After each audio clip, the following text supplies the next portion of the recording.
சர்வதேச விமான நிலையத்தில் விமானம் தரையிறங்கிய போது திடீரென வெடித்து சிதறும் வீடியோ காட்சிகள் வெளியாகி அதிர்ச்சியை ஏற்படுத்தியுள்ளது.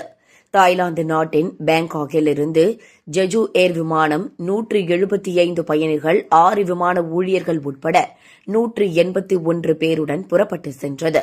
விமானம் தென்கொரியாவின் மூவன் சர்வதேச விமான நிலையத்தில் தரையிறங்கிய போது திடீரென வெடித்து சிதறியுள்ளது. விமானம் தரையிறங்கிய போது கியரில் ஏற்பட்ட இயந்திர கோளாறு காரணமாக விபத்து ஏற்பட்டதாக கூறப்படுகிறது. இதனால் ஓடுதளத்தில் இருந்து சற்று விலகி விமான நிலைய சுற்றுச்சுவரில் மோதி வெடித்து சிதறியுள்ளது.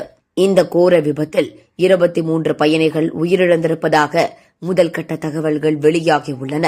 உடனடியாக விமான நிலையத்தில் இருந்த தீயணைப்புத்துறை வீரர்களும் மீட்பு படையினரும் விரைந்து சென்று தீயை அணைத்து விபத்தில் சிக்கியவர்களை மீட்கும் பணியில் ஈடுபட்டு வருகின்றனர்.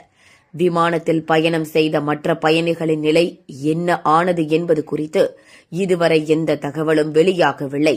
மேலும் உயிரிழப்புகள் அதிகரிக்கலாம் என அஞ்சப்படுகிறது.